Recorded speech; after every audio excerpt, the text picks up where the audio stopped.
Olá a todos, como é que vão? Nossos camaradas aqui do nosso canal.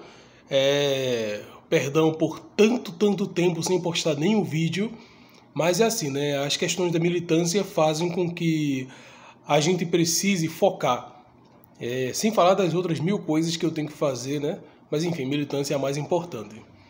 Eu queria falar aqui rapidamente sobre uma coisinha que me incomodou, porque é assim, né? A vontade de fazer vídeo depende de alguma coisa que vem me incomodando. Muitas coisas me incomodaram, mas uma coisa que dá para falar facilmente e rapidamente é sobre a desgraça da monarquia.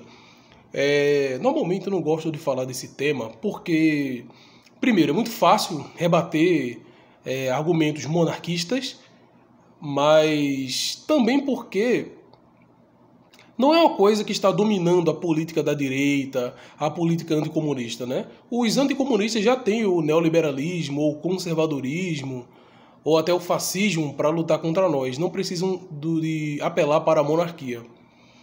Só queria fazer algumas pontuações sobre a monarquia. É claro que todo tema exige uma quantidade boa de estudos e de busca de referências, busca de dados, né? Mas eu vou fazer apenas umas colocações político-filosóficas sobre a questão da monarquia e sociológicas também, e do porquê devemos ser completamente contra ela.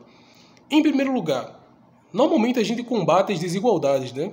Todo mundo acha a desigualdade uma bosta, né? Até o Kim Kataguiri aí colocou aquele projeto de lei medonho sobre mensalidade nas universidades com a justificativa de combate à desigualdade e tudo mais. Enfim, nós odiamos a desigualdade, apesar de que alguns dizem que são contra a desigualdade e ficam babando ovo de bilionário, mas é impressionante. No sistema monárquico, nós estamos dando à desigualdade um status quase que oficial. Basicamente, estamos dizendo que uma família ela tem um direito, uma família branca, obviamente, especialmente os homens dessa família, têm o direito de estarem à frente de um Estado inteiro, um Estado gigantesco como o do Brasil, porque sim, porque é linhagem, porque foda-se, pode ir, de boa. E vamos eleger os parlamentares que vão eleger o primeiro-ministro, o chanceler e tudo mais. Mas a chefia do Estado vai estar lá, um membro de uma família real completamente apartada do povo. Mas Adelmo, pode ser um imperador, um rei popular. Tá, mas para que a gente vai colocar lá um ser que vai formalmente estar acima de nós? Basicamente, a Constituição vai dizer que aquele aquele ente que está ocupando aquele cargo, ele é acima dos seres humanos comuns. A gente não combate isso, a gente não combate os privilégios.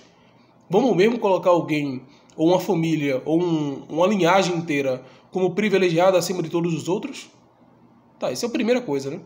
Segunda coisa, né, é que a ideia torta de que monarquias dão certo porque é só olhar para os países atuais, né?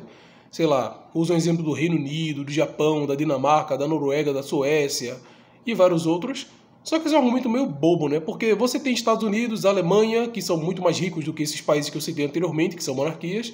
Você tem a Coreia do Sul, você tem a China, você tem a França e vários outros países que, do ponto de vista capitalista, são muito ricos.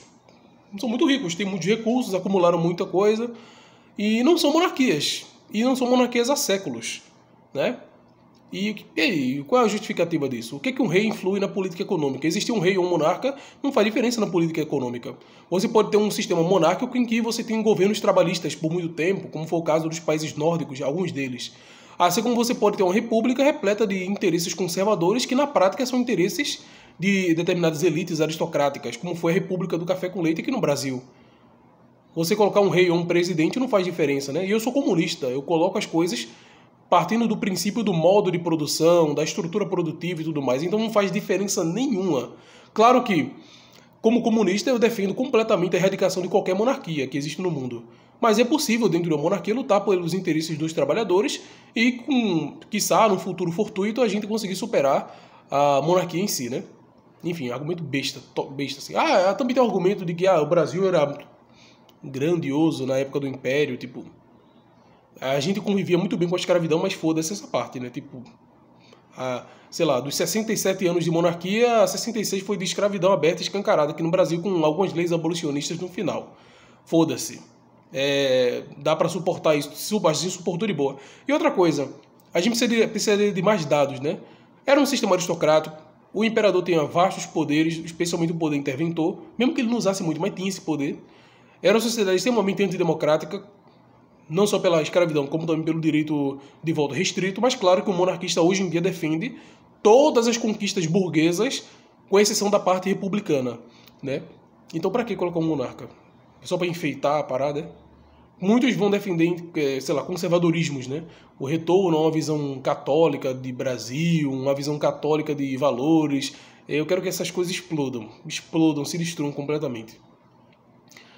Enfim, aliás, na época do Império não existiam muitos países no mundo para a gente comparar com o Brasil. É claro que o Brasil, como o maior país da América Latina naquela época, desde sempre, na verdade, ele se sobressaía, mas na época nós não tínhamos uma China independente, uma Coreia do Sul independente, nós não tínhamos vários países independentes na época, logo eles não podiam se desenvolver. Tenho até dúvidas se os países que também são usados como referências pelos monarquistas, como Austrália, Nova Zelândia e Canadá, que são monarquias pero no mucho, porque é fácil ser monarquia quando o seu rei está em outro continente e você tem que fazer basicamente tudo sozinho. Ou seja, basicamente é como se a bênção divina de um rei fizesse um país se desenvolver por si só. É uma bobagem do caramba isso, né? É uma bobagem do caramba. Quanto mais eu falo disso, mais eu fico irritado, velho. Porque é uma simplificação da política. A gente luta contra os neoliberais porque eles são simplistas também. Agora, os monarquistas são piores do que os neoliberais, né? São piores. Os fascistas, eles pelo menos, né? Que merda, mas pelo menos. Eles junto do seu projeto têm mobilização da população, armamento, um projeto conservador e um projeto liberal, tudo junto, misturado num liquidificador que forma o fascismo. A brasileira, pelo menos, atual, enfim, podemos qualificar melhor essa parte. Mas o monarquista, sinceramente, é lixo, puro lixo. Não merece nem mesmo a nossa consideração. Enfim, termino aqui. Até um próximo vídeo daqui a 300 anos. Mas, enfim, a gente vai seguindo.